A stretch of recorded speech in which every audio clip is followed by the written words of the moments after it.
Sí, Listo, dale. Me presento, mi nombre es Jorge Eduardo Zapata Arango. Yo soy estudiante en la Universidad Cooperativa de Colombia. Soy estudiante de cuarto semestre. Y bueno, pues hoy vamos a hablar sobre la intoxicación por paraquat desde una perspectiva desde la toxicología clínica. Para iniciar espera un segundito que estoy como teniendo problemas con la presentación.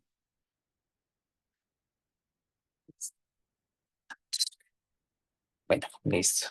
Entonces, respecto a la intoxicación por paraquat, debemos conocer que la intoxicación por paraquat representa una emergencia médica grave caracterizada por una alta morbimortalidad eh, y también pues que tiene un impacto significativo en regiones agrícolas. Esto ya pues sabiendo que el paraquat es un herbicida, incluyendo pues Colombia y específicamente el departamento de Antioquia. También se conoce con nombres comerciales como Gramaxon, Gramafin y Gramuron. Aquí al lado derecho pueden ver una imagen de la representación del paraquat y respecto a a la epidemiología, tenemos de que tiene una alta incidencia en Antioquia, aproximadamente de 2,37 casos en una tasa de 100.000 habitantes. Esto pues según los estudios que se realizaron entre el 2010 y el 2016. Y la mortalidad global es superior al 50% en la mayoría de las series. Está estrechamente ligada a la dosis ingerida y a la precocidad del tratamiento. Tiene una alta letalidad, la cual es proporcional a la concentración plasmática del paraquat y el retraso de la atención médica. Al lado derecho podrán ver una gráfica de barras que también funciona como un polígono de frecuencia que nos indica los casos que se han presentado por intoxicación por paraquat, por el herbicida, por año hasta el año 2023. Estos son cifras que extraje pues, del Instituto Nacional de Salud desde el CIVIGILA. También es importante aclarar de que el paraquat, la intoxicación por paraquat representa un problema de salud pública en zonas rurales, evidentemente muy relevante. Vamos a pasar con la siguiente.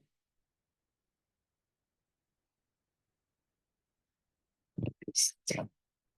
Dale. Acá traemos datos relevantes y los datos relevantes es que hemos notado, pues según las cifras estadísticas, de que la incidencia por 100.000 habitantes desde el año 2007 al año 2023, a pesar de que la población censada por el DANE también ha aumentado, vemos que la cantidad de casos han aumentado drásticamente. Eso quiere decir que cada vez es más frecuente los casos de intoxicación por paraquat.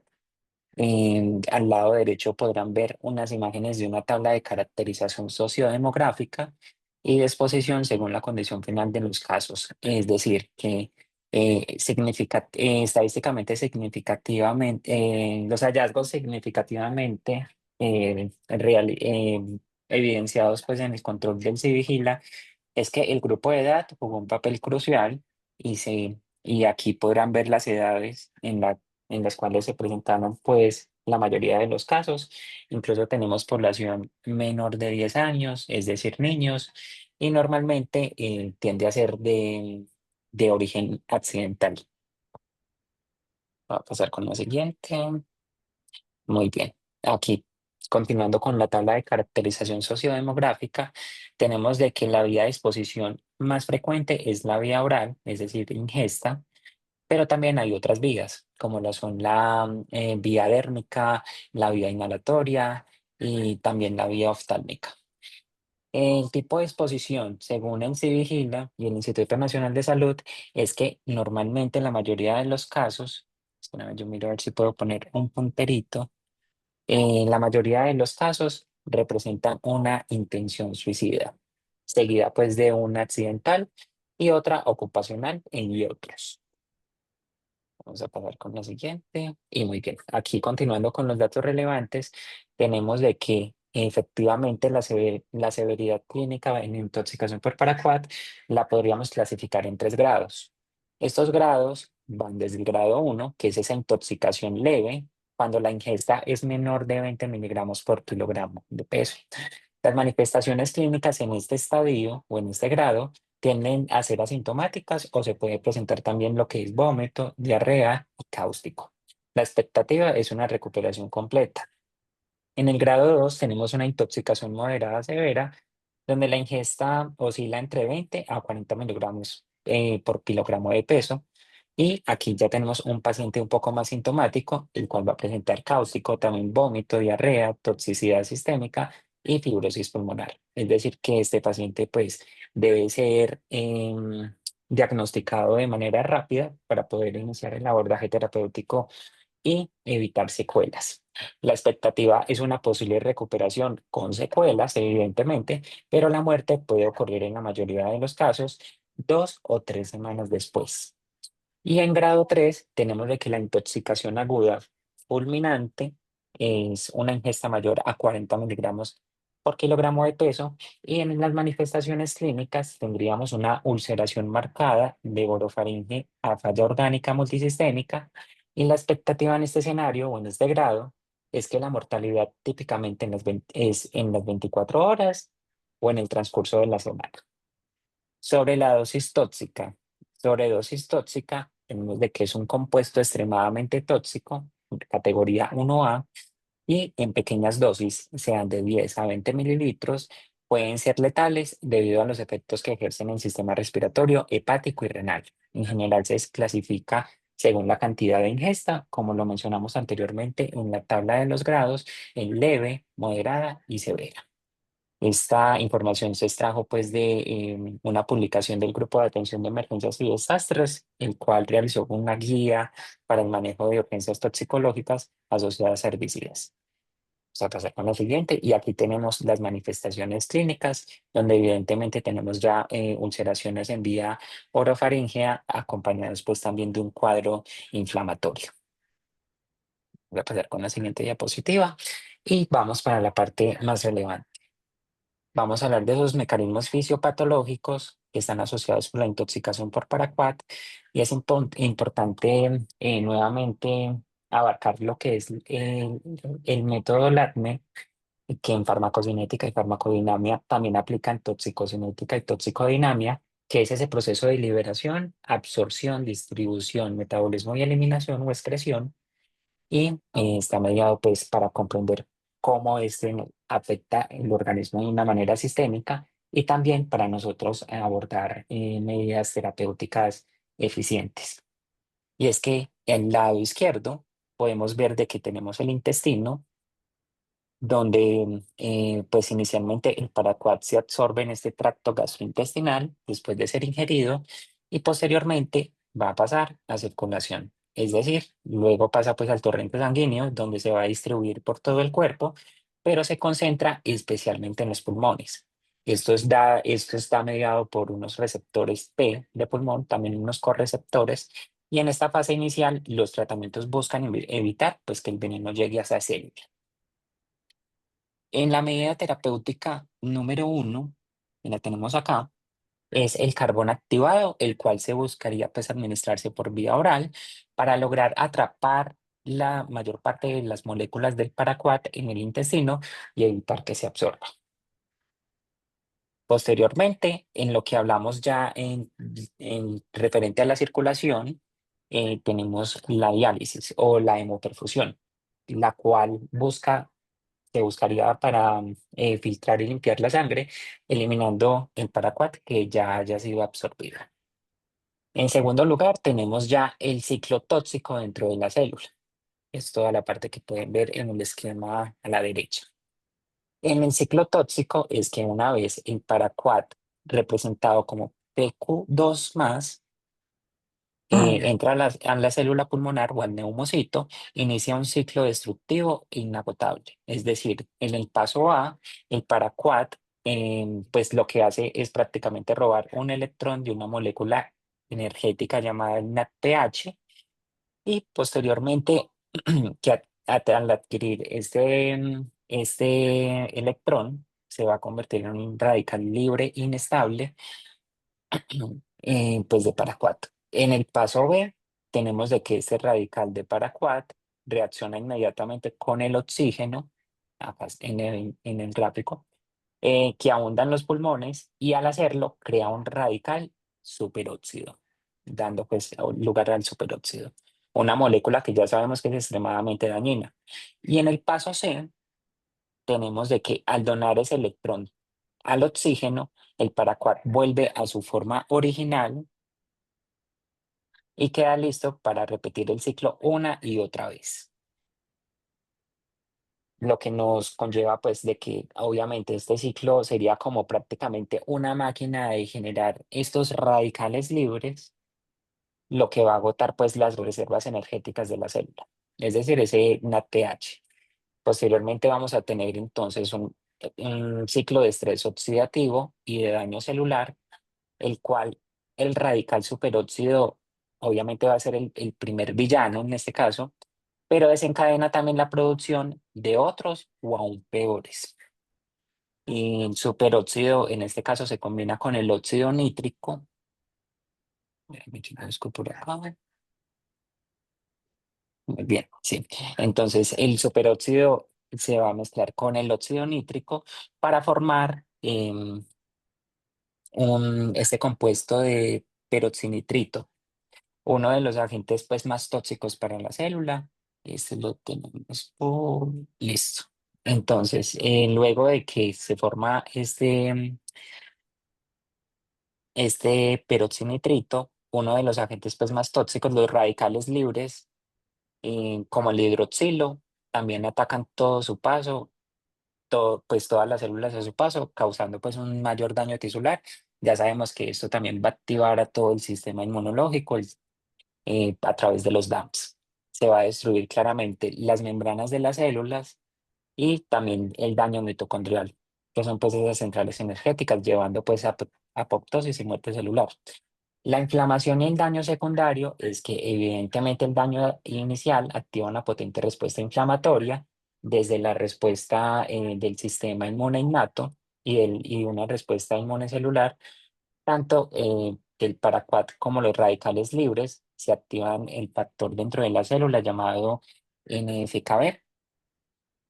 En este caso, esto va a traer células inmunes como las plaquetas y también va a traer neutrófilos al pulmón. Bueno, estas células en su intento de limpiar ese daño van a liberar más sustancias tóxicas que van a contribuir a una mayor destrucción del tejido y finalmente pues a la fibrosis pulmonar, que es como esa secuela que normalmente prevalece en los pacientes que han cursado con una intoxicación por paraquat. Listo. Esto sería como lo específico del diagrama. Vamos a pasar con la siguiente imagen. Y respecto a la siguiente imagen, es que respecto a esos mecanismos fisiopatológicos, evidentemente hay un estrés oxidativo masivo que se va a deducir de esas especies reactivas de oxígeno que van a llevar a una perioxidación lipídica, lo cual va a generar ese daño en las membranas y esa disfunción mitocondrial. La inflamación sistémica va a estar mediada por un aumento de interleuquina 6, aumento de factor de necrosis tumoral alfa, lo cual va a desencadenar un daño tisular acelerado, especialmente en pulmón, y va a desencadenar esa fibrosis pulmonar progresiva que a través del factor de crecimiento transformante beta y a través de la vía de calcio, calcineurina NFAT, va a conllevar a una transición del epitelio mesenquimal a un mayor depósito de colágeno que va a conllevar a una pérdida de elasticidad y posteriormente eso se va a traducir en un daño multiorgánico que va a afectar tanto riñón, hígado y corazón. En los criterios diagnósticos tenemos de que el gold estándar o lo principal en la historia de exposición sería la anamnesis, es decir, ese interrogatorio directo o indirecto de la ingesta, el contacto dérmico o inhalación del tóxico. Las manifestaciones clínicas se podrían comprender como aquellas que suceden en tres fases. Una fase inicial que es la gastrointestinal, que son esas lesiones que vimos inicialmente, lesiones orofaríngeas, y la lengua de Paraquat, que en este caso pues la logramos dimensionar en la imagen al costado derecho. Ahorita en un momentico se las muestro nuevamente. En la fase 2 tenemos ya es el avance a la insuficiencia renal aguda y también al daño hepático, es decir, ya tenemos un daño sistémico. Y en la fase 3 que es específicamente del pulmón, que es esa secuela más frecuente en los pacientes post-intoxicación por paraquat, es donde ya tenemos disnea progresiva y también una fibrosis pulmonar. Bueno, continuando, tenemos de que también podemos utilizar pruebas de laboratorio. En este caso tendríamos la prueba de ditionito de sodio en orina. Esta pues se mezclaría claramente con la orina y nosotros podríamos identificar un cambio de color a azul intenso, lo cual nos va a indicar que es positiva a paraquat. También podríamos utilizar para clínicos de soporte como los gases arteriales que nos ayudarían a identificar una hipoxemia refractaria inferior, pues el hallazgo inferior a 60 milímetros de mercurio, una función renal claramente con una elevación de creatinina y nitrógeno ureico, y en la radiografía de tórax podríamos dimensionar infiltrados alveolares que evolucionan a un patrón de fibrosis, como conocido como el signo de Panov-Diabetes. Continuando con el abordaje terapéutico, tenemos de que la estabilización inicial del paciente podría mediarse a través de cristaloides para proteger pues esa falla renal inicial. También evitar el oxígeno en hipoxia leve o moderada, porque ya sabemos que pues obviamente el mecanismo fisiopatológico aprovecharía el oxígeno para ser mucho más letal. La descontaminación gastrointestinal, claramente esto sería a través de un lavado gástrico precoz, ini- eh, preferencialmente a una hora, máximo una hora o inferior a la hora de la ingesta, con carbón activado 1 gramo por kilogramo de peso, dosis repetidas cada 4 horas por 3 dosis. Y también tenemos la eliminación extracorpórea eh, a través de hemoperfusión con carbón activado y la hemodiálisis en las primeras 12 horas en estas masivas. También tenemos tratamientos como el NAC, el cual se recomienda administrarse en 150 miligramos por kilogramo de peso en bolo, intravenoso cada 15 minutos, luego 50 miligramos kilogramo de peso intravenoso 4 horas y posteriormente tenemos 100 miligramos por kilogramo de peso intravenoso cada 16 horas y el total de 10 días intravenoso también acompañado de una terapia de 10 días vía oral.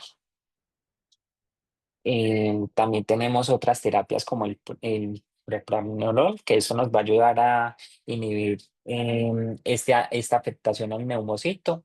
Y la dosis indicada es de 40 miligramos vía oral cada 6 horas, si es tolerado por el paciente.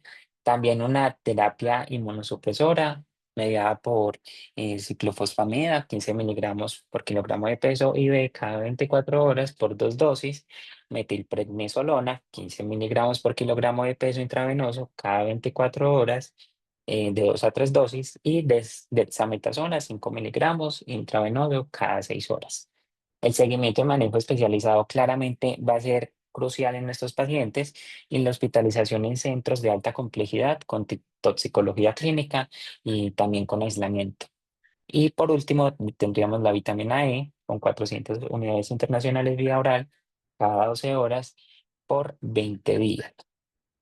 En las conclusiones como tal, tendríamos de que el paraquat claramente es una intoxicación con altísima letalidad y su manejo debe ser contrarreloj por sus mecanismos de daño oxidativo, inflamación y fibrosis pulmonar. La clave es un diagnóstico precoz acompañado de una descontaminación y una inmunoperfusión rápida, también con una inmunosupresión selectiva. Y lo urgente es fortalecer esas actividades de prevención en zonas rurales y capacitar el personal de salud en la respuesta inicial. Ya para finalizar, tendríamos esta frase que es: cada caso de intoxicación por paraquat no es solo un desafío clínico, sino una vida en riesgo. Nuestra misión como médicos es transformar el conocimiento en prevención, esperanza y protección de quienes más lo necesitan. Y eso sería todo. No sé si de pronto tengan alguna pregunta.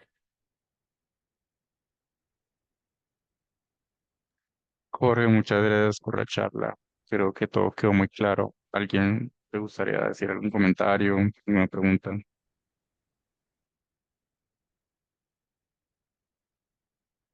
Yo casi no encuentro el micrófono. Jorge, yo te felicito.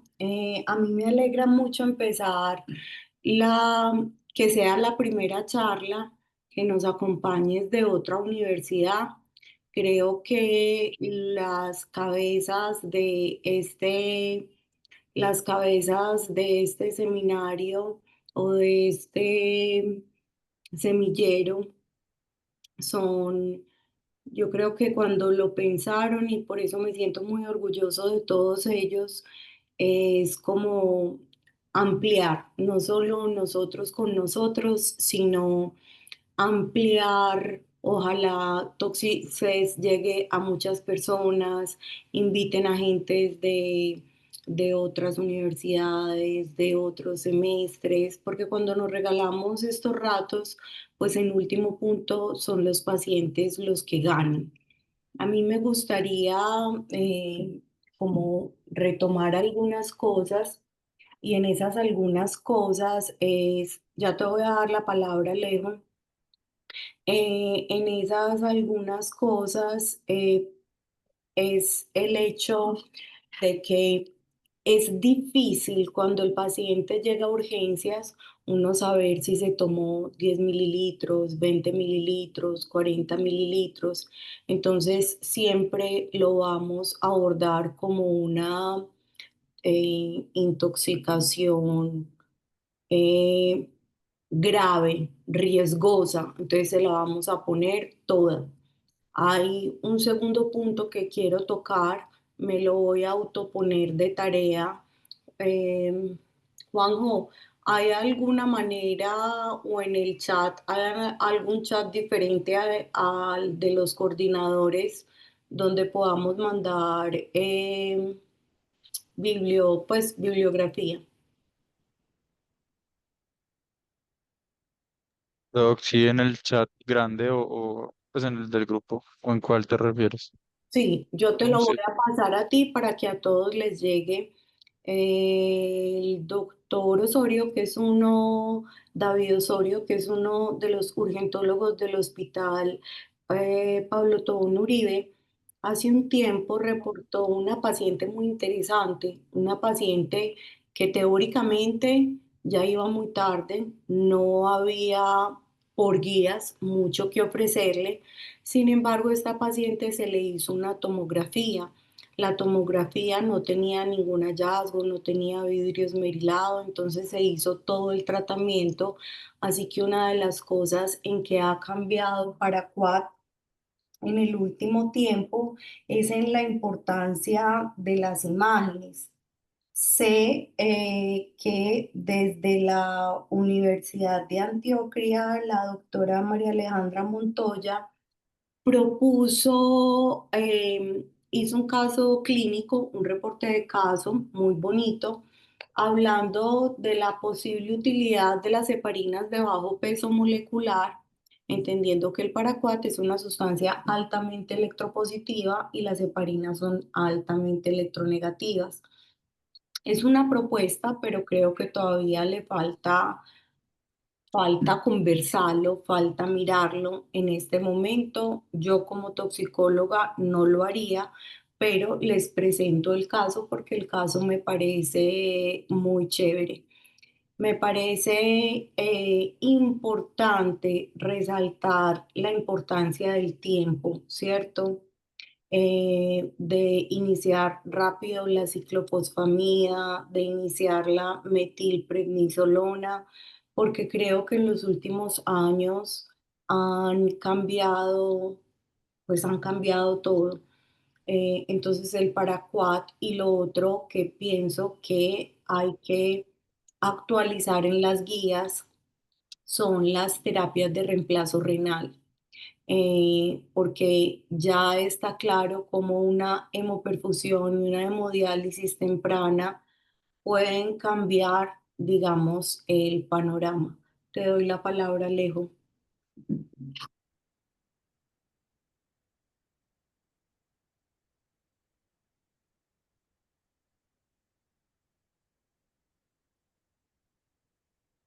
Alejo Berbeo, que es uno de los Hola, padres que nos profe, se me había acompaña. caído. ¿Ahí me escuchas? Sí, Se me había caído la llamada. Bueno, pues nada, yo creo que para Quad siempre es un tema muy difícil. Realmente a mí no me parece tan complejo en muchos casos como evaluarlo desde la parte de fisiopatología, a pesar de que uno entiende pues que las cascadas de radicales libres pues a veces son un poquito enredadas para algunas personas, sino que el paciente es lo más complejo en este tipo de casos. Sobre todo por lo que dice la profe, y yo creo que eso también es una invitación para los datos que clínicamente sean más relevantes y son las dosis que muchas veces pensamos que puede recibir en un paciente. Entonces, saber cuánto es un trago para alguien es muy complejo. Entonces, por eso y por la alta mortalidad que se describe en la literatura, yo también estoy muy de acuerdo en que realmente esa clasificación, por ejemplo, de mililitros es una clasificación que es buena para investigación, sobre todo para entender algunos desenlaces o el comportamiento de la intoxicación en algunos casos, pero para tomar decisiones en la práctica clínica no nos sirve porque no hay forma de evaluar pues con certeza cuánto tomó la persona.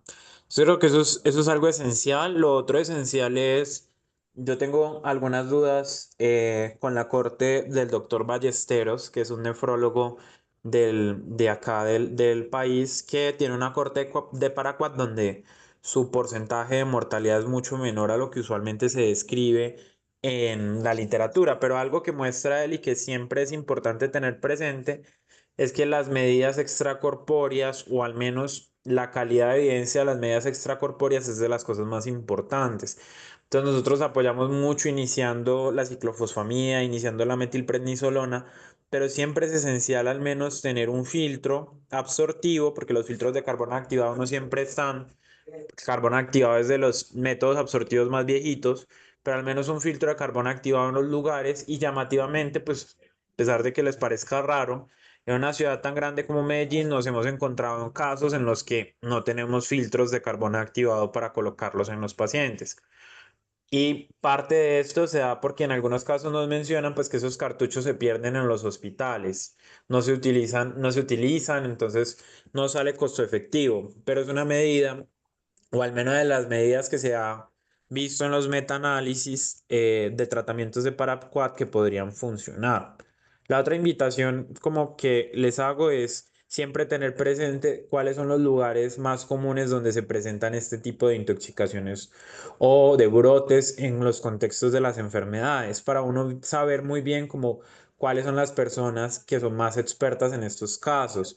Por ejemplo, Asia tiene una gran proporción de uso de herbicidas y por ende tiene un gran número de pacientes de Paraquat. Y en algún momento pues discutimos que la barrera del idioma con el chino pues hacía que de pronto nos perdiéramos algunas oportunidades de algunas ideas o manejos. Toda esta idea del tratamiento antioxidante viene pues de la escuela de donde somos pues la profe Marie Claire y yo. Y también hay un reporte de caso que es el que decía la profe, que es un reporte de caso que es de una exposición que es ocular, pero en Carlos, la que se describe el uso de necesito saber si parina no es normal. y Carlos, con, me dejaste así toda entusiasmada, yo quiero saber. y con respecto pues a la heparina, es importante mencionar que una de las cosas es la parte de la electronegatividad de la heparina, pero también se mencionan algunas ideas de una fisiopatología como destinada al heparansulfato y a usar la heparina como desde la parte de la heparanasa, como de lo que se describe por ese lado. Más allá de eso, porque les dije es algo muy difícil, ustedes deben tener en cuenta varias cosas. Uno les pone oxígeno a un paciente con paraquat cuando uno ya definió que ese paciente está en paliativos. Es decir, si uno le pone oxígeno al paciente es porque uno ya no le está peleando tanto a ese paciente. O sea, si el paciente está en una hipoxemia grave, uno ya no le está peleando tanto a ese paciente por ese lado. Pero también tienen que entrar a definir por qué es la hipoxemia. La hipoxemia es por una SRA o la hipoxemia es porque ya va en el quinto o séptimo día y tiene una fibrosis. Eso es lo que uno entra a definir cuando ve uno de esos pacientes. Lo otro que lo vi y no es un error, pues es frecuente, es por el cambio de la literatura. Siempre recuerden que a pesar de que las intoxicaciones son una emergencia médica, La primera dosis de N-acetilcisteína, si se administra tan rápido como 15 minutos, usualmente produce reacciones anafilactoides. Entonces, lo que se recomienda es pasar esa dosis de N-acetilcisteína, que lo vi en una de las diapositivas, al menos en una hora. Porque si bien el paciente es complejo, ahora imagínense un paciente complejo que se brota, que puede presentar hipotensión, que se siente maluco, que le pica todo el cuerpo. Entonces, pasarla en 15 minutos el primer bolo o en una hora no creo que cambie mucho el pronóstico del paciente y sí podría evitar los eventos adversos. Entonces, pasar ese primer bolo de N-acetilcisteína en una hora es lo ideal y tener presente que ese esquema, pues es un esquema que nos sacamos de la manga como de acetaminofén. Me parece muy bonito algo que también nos mostraron y fue la epidemiología, donde nos mostraron que en los menores de 10 años, pues preciso en este periodo de tiempo no hubo muertes y ahorita pues en el hospital principal de nosotros tenemos pacientes pues que ya están para paliativos y son pediátricos precisamente. Es muy importante explicarle esto a los familiares.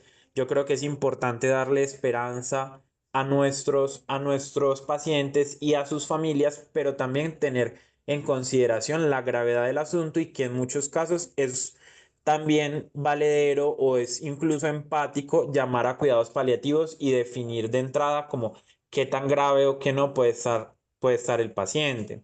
Pero uno se llena de motivos, entonces uno hace gases, hace imágenes, uno se llena de motivos para definir eso. Yo creo que he visto muchos paraquat y personalmente, pues en mis casos siempre han sido muy tardíos y el tiempo sí importa. Entonces, los he visto morir. La diferencia o lo que uno piensa, pues en lo que lee y en lo que se describe es que probablemente qué tan rápido se muera es en lo que uno realmente ve lo de la dosis. Y de la misma forma se nos han salvado también muchos pacientes, pero uno también tiene la duda de si esto está realmente relacionado con que fue una dosis menor o si realmente los tratamientos funcionaron. Va a ser muy difícil mientras uno no tenga niveles de paraquat como para poder hacer esas asociaciones, al menos pues en nuestras cortes de pacientes. Pero como les dije, es un tema muy interesante, es un tema muy importante, creo que se evaluó lo importante, entonces te agradezco, Jorge. Gracias a ti. Jorge, por último, muchísimas gracias. Qué Claro, tremenda seguridad. Sí, por acá. creo que Juan, ¿alguien más va a hablar? Tiene levantada la mano alguien. Yo estoy por aquí, hay una cosa que quiero contarles.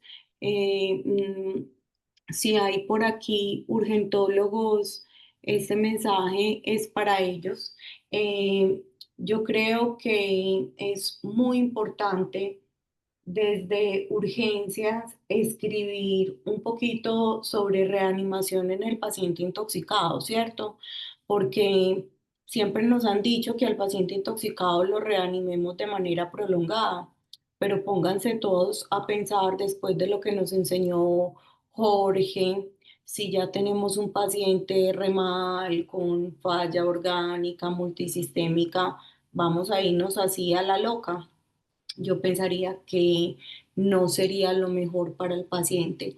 Entonces, ese era otro mensajito. Sé que muchos urgentólogos están intentando trabajar en eso y eso nos va a servir muchísimo a todos. Jorge, te felicito por tu claridad, por tu elocuencia y por tu seguridad que me la hubiera soñado cuando yo estaba en cuarto semestre. Le doy la palabra a Juan José para que ya cerremos y nuevamente los invito a que nos regalemos siempre este ratico porque nos conocemos y podemos hacer muchas cosas chéveres. La idea es que Tóxicos es empiece a investigar más. Podemos ir investigando de la mano de los residentes de medicina de urgencias, entonces creo que será muy chévere. Juanjo. Hola, profe, ¿cómo está? Bueno, mucho gusto a todos. Para los que no me conocen, pues mi nombre es Juan José Garcés, soy residente de tercer año de toxicología clínica de la Universidad de Antioquia. Feliz pues de estar como por acá en estos espacios y también aportándoles un poquito. Pues realmente la mayoría de los comentarios o digamos aportes que tenía con respecto a la charla, que debo felicitar a Jorge porque la verdad, como dice la profe, ojalá yo en cuarto semestre hubiera tenido la valentía y las ganas de presentar de esta forma ante gente pues ya mayor de otros semestres profesionales o lo que sea que estén acá, eso es un mérito enorme y te quiero felicitar por eso. La mayoría de las cosas ya las dijo Alejo, estoy muy de acuerdo con la parte de los filtros de carbón, que ya no los tenemos prácticamente disponibles, ya nos hablan más de los filtros de resina, ¿cierto? Para la hemoperfusión.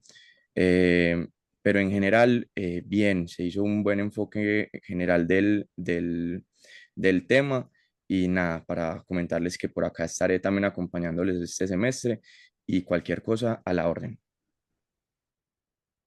Listo. Bueno, yo de mi parte les agradezco mucho también el espacio, los comentarios. La verdad, este no es mi fuerte. Mi fuerte siempre ha sido la medicina interna, es algo en lo que sí soy súper bueno, pero estoy saliendo de la zona de confort para conocer más allá. Toxicología, pues también me llama mucho la atención y por eso quiero como tener este momento de inmersión y conocer mucho más del campo. Así que de verdad, muchas gracias. Gracias a ti, Jorge. Bueno, chicos, feliz noche. Hasta luego. Hasta luego. Muchas gracias. Chai, gracias.